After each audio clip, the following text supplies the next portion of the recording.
I use a 4x5 camera specifically in much of my work to really kind of require both myself to slow down and also the model to actually really be present in that moment. A lot of it has to do with the kind of slowness that comes from photographing someone with a 4x5 camera and actually slowing down each part of the process from how you focus the camera on the person to how you frame it based on really just where the camera is.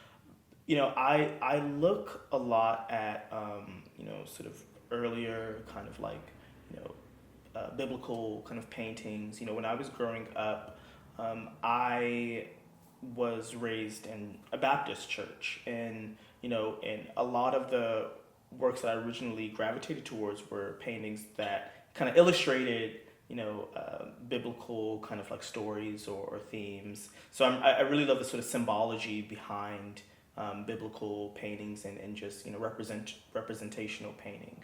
As an artist, I um, am someone who's mainly interested in sort of posing questions. I think art is so powerful when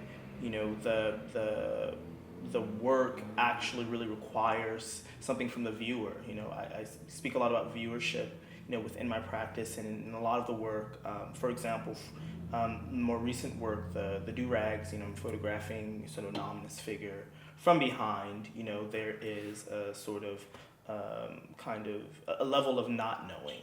There's a level of ambiguity to that. And ambiguity has so much power. And what it can arouse in the viewer's imagination and what the work actually can sort of require for the viewer to actually fill in.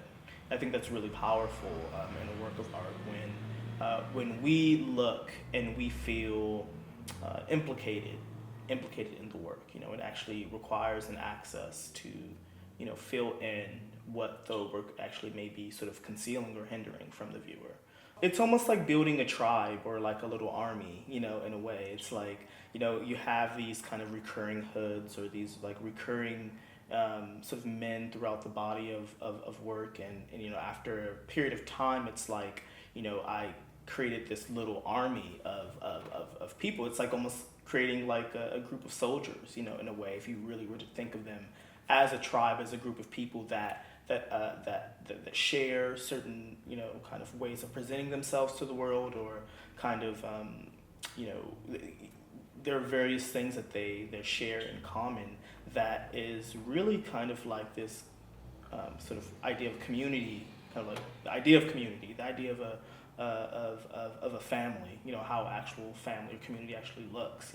Black culture is my culture. That's my world. That's my universal. So if I can make work from that place and make it mean something to a lot of other people, then that is, then I've made art, as far as I'm concerned. So, yeah.